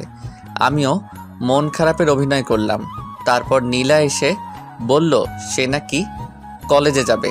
আমিও আর কিছু বললাম না, আমার তো চাকরি এটা। রাস্তায় এসে আমি বললাম, তোনার বাবা অ্যারেস্ট হয়েছে, তোমার কি কষ্ট হচ্ছে না? না, কারণ আমি 1000বার বাবাকে নিষেধ করেছি এসব গুন্ডামি করো না, মারপিট আমার একদম পছন্দ না। আমার কথা শোনেই না, তাই অ্যারেস্ট হয়েছে তো ভালোই হয়েছে। ও, মারপিট থেকে দূরে থাকবো বলে তোমার মতো সাধারণ ছেলেকে আমি ভালোবাসছি, আর এখন তোমার কাছেই আমি থাকবো। কি বলবো বুঝতে পারছি না। সে তো আর জানে না এসব আমি করাচ্ছি, আমি মেইন ভিলেন। তোমায় নিয়ে আমি অনেক দূরে হারিয়ে যেতে চাই, যেখানে গেলে শুধু শান্তি। এবার মারপিট খুনাখুনি আর হবে না। আমি আর কিছু বললাম না, কি বলবো ভেবেই তো পাচ্ছি না। যখন নীলা সবটা জানতে পারবে জানি না কি যে হবে। কিছুক্ষণের মধ্যে নীলার কলেজে চলে আসলাম। নীলা নেমে আমায় বিদায় দিয়ে চলে গেল। আমি গাড়ি পার্ক করলাম না, আর আমার একটা কাজ ছিল সেটা করতে গেলাম। কাজটা শেষ করতে করতে দুপুর হয়ে গেল। নীলার কাছে চলে আসলাম আর নীলাকে নিয়ে রওনা হলাম। গাড়ি চালাচ্ছি আর ভাবছি নীলাকে সবটা বলে দিব। কিছু দূর যাওয়ার পর একটা ফাঁকা জায়গা দেখে গাড়ি দাঁড় করালাম আর আমি নেমে নীলাকে নামিয়ে দিলাম। এখানে কেন? নীলা, আজ তোমায় আমি কিছু কথা বলতে চাই। হ্যাঁ বলো। যেটা শোনার পর হয়তো তোমার মনে আমার জন্য কোনো ভালোবাসা নাও থাকতে পারে। কি বলছো এসব? কি এমন কথা? হ্যাঁ, আমি কথাটা বলতে যাব ঠিক এমন সময় ওখানে চারদিকে অনেকগুলো গাড়ি আসলো। নীলা আমার হাত শক্ত করে ধরলো। গাড়ি থেকে নেমে আসলো মামুন চৌধুরী। আমি তো অবাক, এ কেমনে এখানে? মামুন চৌধুরী মুচকি আসছে। বাহ বাহ, খুব সুন্দর খেলছিস। বাবা তুমি এখানে? মা চলে আয়। না বাবা, আমি নিলয়কে ভালোবাসি। আরে এসব ভালোবাসা কিচ্ছু না, সব অভিনয়। ও তোকে শুধু ব্যবহার করেছে আর কিচ্ছু না। ও ভালো করেই জানতো আমার কাছে পৌঁছানো খুব টাফ ব্যাপার, তাই তোকে ওর প্রেমের জালে ফেলে আমার কাছে পৌঁছেছে। নিলয়, বাবা এসব কি বলছে? তুমি কিছু বলছো না কেন? আরে কি বলবে, এটাই সত্যি, চলে আয় না মা। নিলয় কিছু বলো। তোমার বাবা যা বলছে তা সব সত্যি, কিন্তু ব্যাস থামো, আর বলতে হবে না। নীলার চোখে পানি টলটল করছে। আমার হাত ছেড়ে দিল। আমার দিকে করুণ দৃষ্টিতে তাকিয়ে আছে। কি করব বুঝতে পারছি না। অনেক খেলেছিস, এবার তোর শেষ খেলা, আমার খেলা শুরু। চল বলে দে তুই কে। খেলা এত সহজে তো শেষ হবে না। খেলার আসল সিন তো বাকি আছে। হা হা হা হা, চারিদিকে আমার লোক, এক ধাপ লড়লেই তুই সোজাও পড়ে। সিংহ একাই শিকার করে, তাতে যতটাই শিকারই হোক না কেন। ধরা পড়ার পর সবাই এমন করে, কি ভেবেছিলি আমার বন্ধুদের মারলেই আমি ভয় পেয়ে যাব? হাহাহা, ভয় তো তুই আগে থেকেই পেয়ে আছিস, এখন আর একটু ভয় দেখাই। নে এবার ফোনটা বের করে তোর অফিসে কল দে। কি বলছিস? আরে দে না। মামুন অফিসে ফোন দিল আর জানতে পারলো তার অফিসে নাকি পুলিশ ঢুকেছে আর সব কাজ বন্ধ করে দিয়েছে। একে একে তার সব কোম্পানিতে ফোন দেওয়ার পর সে জানতে পারলো সব কোম্পানি নাকি বন্ধ, পুলিশে সিল মেরে গেছে। মামুন রাগে মোবাইল ফুঁকে মারল। এই তো রেখে ধর। মামুনের লোকেরা আমায় ধরতে আসার আগেই আমি নীলার হাত ধরে টেনে সামনে এনে তার গলায় ছুরি ধরলাম। এটা দেখে নীলা তো সেই অবাক, তার চোখ থেকে ঠপাস করে পানি পড়ে গেল। বুঝলাম নীলার কষ্টে বুকটা ফেটে যাচ্ছে। এই এই নীলার কিছু করিস। মিস্টার মামুন চৌধুরী, খেলা তোর শেষ। অনেক পাপ করছিস, এবার তার শাস্তি ভোগ কর। আমার মেয়েকে ছেড়ে দে। তোর মেয়েই তো আমার একমাত্র অস্ত্র। তুই কে আর কি চাস? শাকিল খান। কি? হ্যাঁ, যে খানের কথা তোর মনে ঝড় তুলছে সেই ফরহাদ খানের ছেলে আমি, শাকিল খান। এটা কিভাবে সম্ভব? রাখে আল্লাহ মারেকে, আর এবার তোকে আমি মারবো, দেখি রাখে কে। চলি। এ কথা বলে নীলার গলায় ওভাবে চাকু ধরে ওকে নিয়ে গাড়িতে উঠলাম। এক হাতে নীলার কাছে চাকু ধরে অন্য হাতে গাড়ি চালাতে লাগলাম। কিছু দূর আসার পর চাকু সরিয়ে নিলাম। নীলা কোনো কথা বলছে না, জানালা দিয়ে মুখটা বের করে দিয়েছে, মনে হয় কান্না করতেছে। আমি সেদিকে মন দিলাম না, আমি মন দিয়ে গাড়ি চালাচ্ছিলাম। কিছুক্ষণের মধ্যে আমার গন্তব্যে পৌঁছে গেলাম। গাড়ি দাঁড় করালাম আর আমি নেমে নীলাকে নামাতে গিয়ে দেখি ও ঘুমিয়ে গেছে। অনেকটা পথ আসছি তো, তাই কান্না করতে করতে হয়তো ঘুমিয়ে গেছে। আমি ওকে তুলে ভিতরে নিয়ে গিয়ে একটা ঘরে খাটের উপর শুয়ে দিলাম আর বাইরে থেকে লাগিয়ে দিলাম। টাইম দেখি দুপুর 3টা বেজে গেছে। নিশ্চয়ই নীলা খিদের জ্বালায় ঘুমাইছে। বড়লোকের মেয়ে না খেয়ে থাকার অভ্যাস নেই।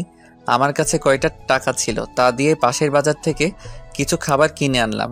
এসে দেখি নীলা উঠে দেওয়ালের সাথে হেলান দিয়ে মাটিতে বসে আছে। খাবারটা খেয়ে নাও। খাবো না। কেন? খিদে নেই। না খেয়ে থাকলে তোমারই কষ্ট হবে। হবে হোক, এমনিতে তো কষ্ট কম দাওনি। আমার সাথে বেইমানি করেছো, আমার নিষ্পাপ ভালোবাসা নিয়ে খেলা করেছো, বুকটা ভেঙে চুরমার করেছো। নীলার কথার জবাব আমার কাছে ছিল না, তাই আমি চলে যাচ্ছিলাম। তখন নীলা বলল, কেন এমন করলে? কি দোষ করেছিলাম আমি? দোষ তুমি নয়, তোমার বাবা করেছে। তাহলে আমার মন নিয়ে কেন খেলা করলে? কেন ভালোবাসতে শেখালে? আমি তোমার মন নিয়ে খেলতে চাইনি, আমি শুধু তোমার বাবার কাছে প্রতিশোধ নিতে চাইছিলাম। কিসের প্রতিশোধ? বেইমানির প্রতিশোধ। মানে? মানে জানতে হলে অনেক বড় কাহিনী জানতে হবে। বলো। তাহলে শোনো। আজ থেকে কয়েক বছর আগে এখান থেকে অনেক দূরে একটা বিশাল গ্রাম ছিল। সেই গ্রামে থাকতো একখান পরিবার। সেখানকার কর্তা ছিল ফরহাদ খান। ফরহাদ খানের একমাত্র ছেলে ছিলাম আমি। আমাদের পরিবার অনেক বড় ছিল। দাদা দাদি, চাচা চাচি, বাবা মা, ফুফু ফুফা সবাই থাকতো। আমরা অনেক শান্তিতে থাকতাম। আমার বাবা মানে ফরহাদ খান এলাকার মন্ত্রী ছিল। সবাই তাকে খুব ভালোবাসতো আর সম্মানও করত। আমার বাবা সবসময় গ্রামের লোকদের কথা ভাবত, তাদের সুখে তিনি সুখী হতেন। ছোট বড় সবাই তাকে এক নামে চিনত। গ্রামে কোনো ঝামেলা হলে আমার বাবার কাছে আসতো। বাবা সঠিক বিচার করে দিত, এতে সবাই খুশি হতো। আমাদের বাসায় বাবার মুখে মুখে কথা কেউ বলতে পারতো না, শুধু আমার চাচাতো বোন ছাড়া। আমার চাচার একমাত্র মেয়ে, তার নাম মিলি। বয়স খুব কম, 8 থেকে 10 হবে। বাবা মিলিকে খুব ভালোবাসতো, নিজের মেয়ের মতো আদর করে তাকে মা বলে ডাকতো। তাছাড়া সবাই বাবাকে খুব ভয় পেত। একদিন বাবার কানে খবর এলো পাশের গ্রামে নাকি ঠিকমতো পানি বিদ্যুৎ যায় না, আবার সরকার যেসব ভাতা দিত সেসবও নাকি তারা পেত না। তখন বাবা আমায় ডাকলেন। বাবা জানতেন আমি মারপিটে সবসময় এক্সপার্ট। বাবা, আপনি আমায় ডেকেছেন? হ্যাঁ, খবর পেলাম পাশের গ্রামে নাকি বিদ্যুৎ ঠিক মতো থাকছে না। গিয়ে একটু খবর নাও তো। শোনো, সেখানে গিয়ে আবার মারপিট করো না। ঠিক আছে বাবা। যাও। ওকে বাবা। আমি বাবার কাছ থেকে চলে আসলাম। আমার বন্ধু ছিল রাকিব, ছোটবেলার বন্ধু। তাকে সাথে করে নিয়ে রওনা হলাম। রাস্তায় যেতে যেতে অনেক মজা করলাম। গ্রামের পাশে এসে খুব তৃষ্ণা লাগলো। তখন দেখলাম সামনে একটা মেয়ে কলসিতে করে পানি নিয়ে যাচ্ছে। এই যে ম্যাডাম। মেয়েটা তাকিয়ে আবার হাঁটতে লাগলো। আমি আবার ডাকলাম। এবার মেয়েটা চোখ রাঙিয়ে থামলো। কাছে যেতেই, এই অসভ্য ছেলে, মেয়ে দেখলেই কি ডাকতে ইচ্ছে করে? ঘরে কি মা বোন নেই? কালকে আমার বান্ধবীকে নিয়ে মজা করছিস। আরে কি বলছো? আমি তো জানি জানি, এটাই তো বলবি যে আর কোনো দিন হবে না? তোরা তো দূরের কথা, আমায় দেখে বড় বড় গুন্ডা ভয় পায়। আমায় একটু পানি দিবেন?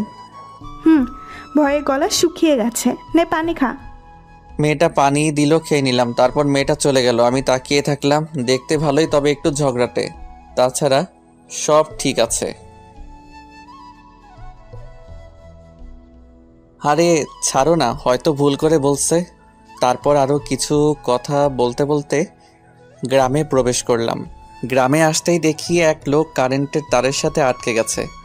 বাঁচার জন্য সে চিৎকার করতেছে, কিন্তু কেউ ভয়ে এগিয়ে যায় না। আমি দৌড়ে গেলাম কাছে আর দেখলাম মেইন লাইনের তারের সাথে আটকে আছে। আমি পাশ থেকে একটা বড় বাঁশ নিয়ে কারেন্টের ফিউজ বরাবর ছুঁড়ে মারলাম। সাথে সাথে ফিউজ পড়ে গেল আর লাইন যাওয়ার সঙ্গে সঙ্গে মানুষটা পাটিতে গলে পড়ে গেল। আমি ডাক্তারকে ডাকতে বললাম। ডাক্তার এসে বলল কিছুক্ষণ পর তার শরীর থেকে কারেন্ট যাবার পর তার গায়ে হাত দেওয়া যাবে। কিছুক্ষণের মধ্যে সবাই সেখানে জড়ো হয়ে গেল আর আমায় বলল এটা নাকি তাদের গ্রামে হয়েই থাকে। অনেক মানুষ নাকি মরছে, ঠিক মতো কারেন্ট থাকে না, তাই নাকি এসব তারও ঠিক নেই। আমি জানতে চাই এখানকার চেয়ারম্যানকে। তখন তারা নাম বলে সাদেক আহমেদ। তারা জানতে চাইল আমি কে। তখন আমার পরিচয় দিলাম। আমি ফরহাদ খানের একমাত্র ছেলে শাকিল খান। তারপর আমরা দুজন সোজা চেয়ারম্যানের বাসার দিকে রওনা হলাম। আর এখানে এদের মধ্যে ওই মেয়েটাও আসে। মেয়েটা তার বান্ধবীকে বলে, আজ এই ছেলেকে উচিত শিক্ষা দিয়েছি। তার বান্ধবী বলে, কেন? তখন মেয়েটা সব খুলে বলে। তখন তার বান্ধবী বলে, এটা কি করছিস? তুই জানিস ওকে? কে ওটা? ওটা পাশের গ্রামের ফারহাদ খানের একমাত্র ছেলে শাকিল খান। ফরহাদ খানকে তো চিনিস? তাতে কি, ও তোকে অপমান করেছে তাই আমি। দূর পাগলি, এই ছেলেও না, এই ছেলে তো সবার উপকার করে, ওর জন্যই তো এই মানুষটা বাঁচলো। এই রে, আমি কি করছি এটা? ওকে ধরে সরি বলিস, নয়তো দেখিস কি হয়। এদিকে আমি আর রাকিব চেয়ারম্যানের বাসায় চলে গেলাম। চেয়ারম্যানের বাসায় যেতেই দেখলাম সাদেক আহমেদ বাসায় আছে। আমি তার সাথে কথা বলি, কিন্তু সে তার ক্ষমতার বড়াই দেখায়। আমার মাথায় একদম রাগ উঠে যায়। তখন আমি ওর সাথে রাগী কণ্ঠে কথা বলতে লাগলাম। আমি জানতে চাইলাম, এই গ্রামে এত কারেন্টের সমস্যা, সে চেয়ারম্যান হয়েও কেন কিছু করছে না? আর সব থেকে বড় কথা হলো, সে গরিবের অধিকার মেরে খায়, যা গুরুতর অন্যায়। আর এই অন্যায় শাস্তি তাকে পেতে হবে। এই কথা নিয়ে অনেক ঝামেলা হলো। সাদেক আহমেদ আমাকে মারার হুমকি দিল। রাগ করে উঠে সামনে থাকা টেবিলে লাথি মেরে চলে আসলাম। বাইরে আসতেই ফোনটা বেজে উঠল। তখন ফোন বের করে দেখি বাবার ফোন। আমি কল রিসিভ করে বাবাকে সব খুলে বললাম। বাবা কিছু বলল না। আমিও ফোন কেটে দিলাম। তারপর দুজনে মিলে গ্রামে ঘুরতে লাগলাম। তখন হঠাৎ সামনে দেখলাম সেই মেয়েটা। আমি দেখেও না দেখার ভান করে থাকলাম। তখন দূর থেকে মেয়েটা ডাকছে। আমি সাড়া দিলাম না। রাকিব ওর দিকে তাকালো। তখন তাকে থামতে বলল। রাকিব আমায় থামালো। মেয়েটা আমার কাছে আসলো। হাই, আমার নাম সাথী, চিনতে পারছেন? তোমায় কেমনে বলি? আসলে আমি ভুল করে আপনাকে বকা দিছি। আমি জেনে শুনে কিছু করি নাই, তার জন্য সরি, মাফ করে দিয়েন। আপনি কি এই গ্রামে নতুন? হ্যাঁ, আমি শহর থেকে পড়াশোনা শেষ করে গ্রামে আসছি। ও, তাহলে চলেন, আপনাকে আমি গ্রামটা ঘুরে দেখাই। দেখালে তো সমস্যা নেই। তারপর সাথী, আমি আর রাকিব গ্রামে ঘুরতে বের হলাম। সারাদিন সাথীর সাথে ঘুরলাম। মেয়েটার কথাবার্তা, আচার আচরণ আমার খুব ভালো লাগলো। দেখতে দেখতে সারা দিন কেটে গেল। আজকের দিনটা আমার খুব সুন্দর কাটলো। রাতের বেলা ঘুমাতে গিয়ে আর ঘুমাতে পারি না, শুধু মেয়েটার কথা মনে হচ্ছে।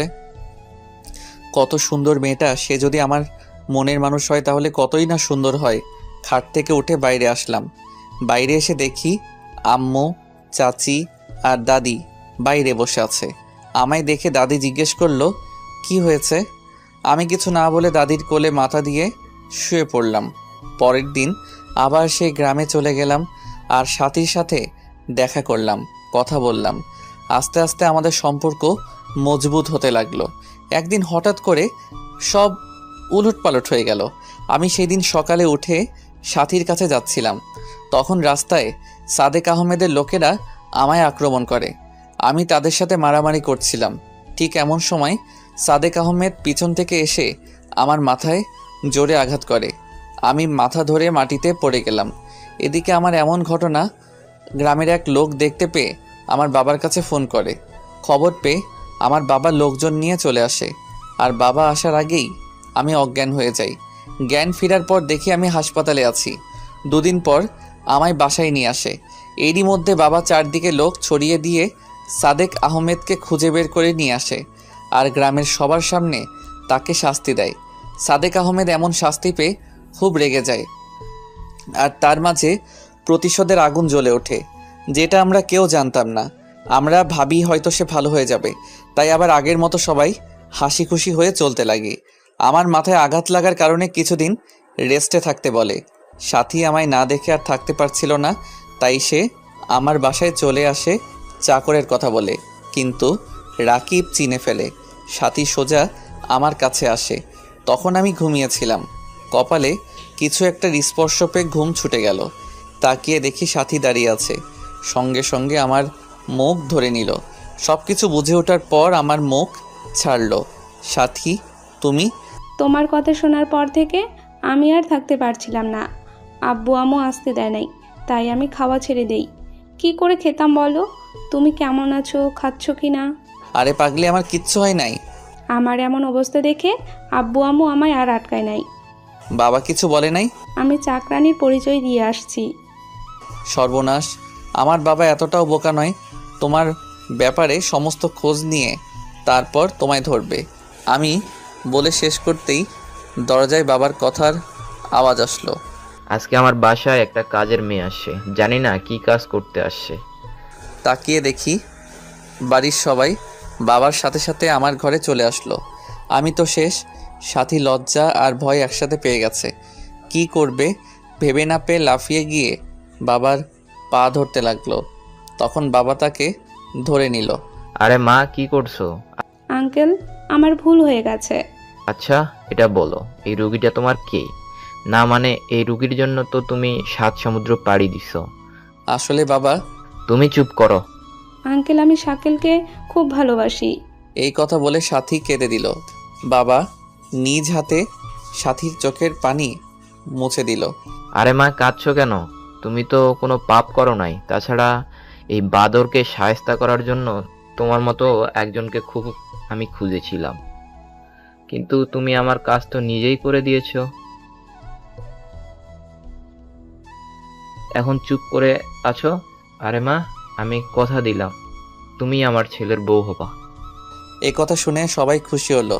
আর বাবা সাথীকে এখানেই থাকতে বলল, যা আমার জন্য খুব ভালো হলো।